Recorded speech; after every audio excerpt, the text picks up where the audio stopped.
folks, Rob Poynton here. Welcome to Dragon's Teeth Gaming Channel. So I mentioned on one of my earlier episodes that I've always been an avid reader, and one of the books I distinctly remember reading as a kid was Treasure Island by Robert Louis Stevenson. This awakened an early interest in pirates. Let's face it, what kid or even grown up isn't interested in pirates? And of course on telly we had all the great films such as The Crimson Pirate, The Black Swan. All those type of films would often be shown.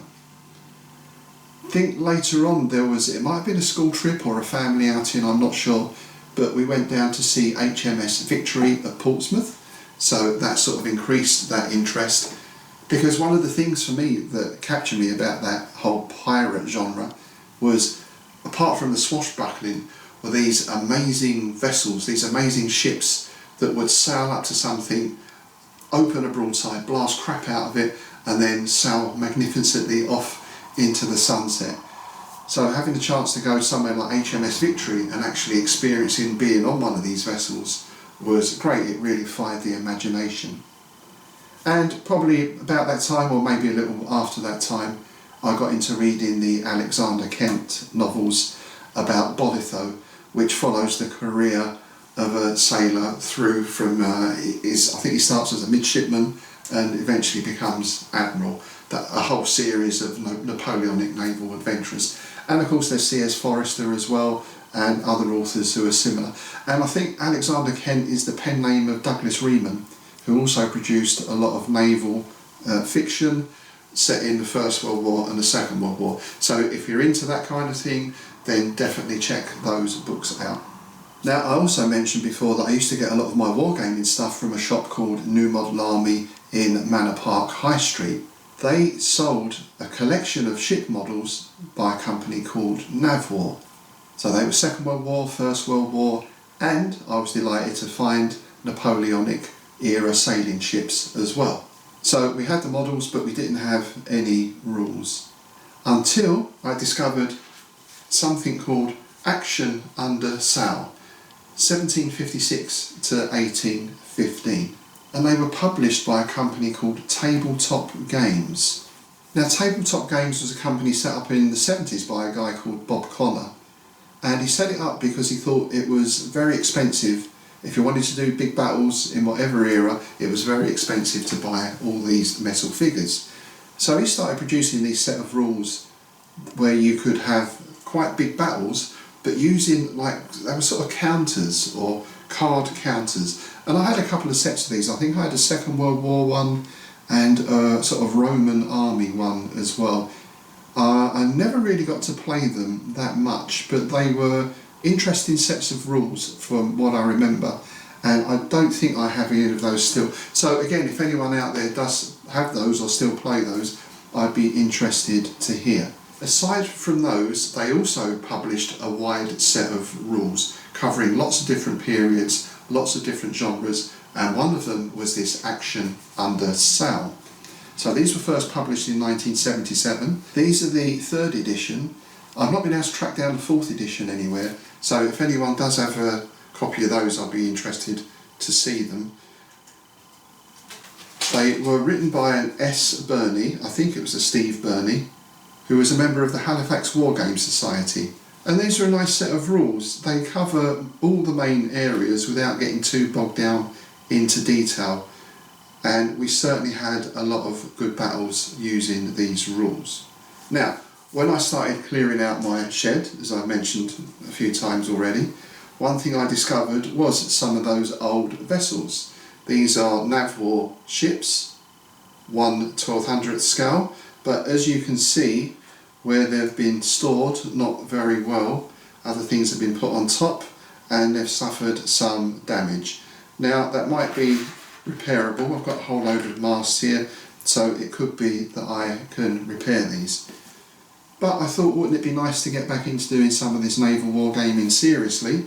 So I started having a look around for this scale models, and I was delighted to see that Navwar are still in operation. As I said, in my mind, they kind of merged with New Model Army, but I think it's a different guy. I think it's Tony Anderson runs Navwar, but they had a shop in Seven Kings. that I last went to probably 20 years ago. I had a search around online and I found their website. They're still trading out of the same shop. They actually only open on a Saturday now because I think Tony is near to retirement, but they do mail order. Now, you youngsters out there, or even oldsters, will be used to going to a site, you click a few things, you put in your credit card details, and off you go, that's it. Tony is a little more old school, so you can tick things you want, but then you have to print out the order form, and then you send it to him with either a cheque or your credit card details. As you can imagine these days, that's a little bit unusual, and when I did a search for Navwar, I found a lot of questions on forums.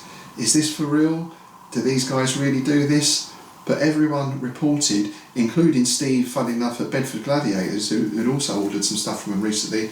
Everyone said, yeah, I got the stuff through fine, and more than that, people report getting their stuff really quick. So I thought, I've got the rules, why don't I just get a couple of fleet packs, build them up, and then we can start gaming from there. So that's what I did, and what I'm going to do today is that fleet pack arrived a little while ago, very securely packaged, so we're going to open that up and have a look and see what's inside. I've sent the order off and this arrived certainly within 10 days, so yeah, a nice quick turnaround given that it would take a couple of days for the order to get there. Okay, so we have, there's my receipt, and oh, I've got some recent releases. So it's nice to see that Navwar are still going, not just in terms of selling things, but also putting out new packs and new models as well. And here are some ships, and I guess these are the two fleet packs. So let's open the Great Britain one, shall we? Have a look. So there they are, there's my British fleet, HMS Implacable, 74 gun third rate, 1795, HMS Bellerophon, another 74 gunner, HMS Shannon, 38 gun frigate, HMS Ville de Paris, 110 gun ship, 1795, and HMS Swiftsure, 74 gun third rate. Oh, one more tucked away in there as well. That's a pack with a couple of small cutters in it. Similar vessels in most navies. So there we go, there's a little sheet just telling us what we've got. Each starter pack contains 6 of Navwar's 1/1200 ship packs. And it should be noted that ships are often used by their opponents when captured. Yeah, that's something that I've got a lot from the books. If a French frigate was captured, for example, it would be pressed into British service. And on the back here we have instructions for painting and colour schemes. Of course, these ships always seem quite colourful to me, black and yellow stripes. During the last years of the 17th century, a new scheme known as double yellow came in. So let's open one of the packs and have a look. Let's have a look at this. Let's start with the big one, shall we? 110 gun ship, the Ville de Paris. I'm assuming from the name that was a captured ship. So within the bag you get this little leaflet, and that gives you like a handy guide to how to sort of construct the model. There's not a lot of construction, but obviously you want to have the right masts in the right place, and also it gives you the name of each mast as well. Of course, naval terminology, especially at that time, was its own language very much. So there is the HMS Ville de Paris. Is that 3 decks on there from the looks of it, 3 rows of guns perhaps, and our sails. So I think, as you can see, these, considering their age, I think these were probably first produced in the 70s.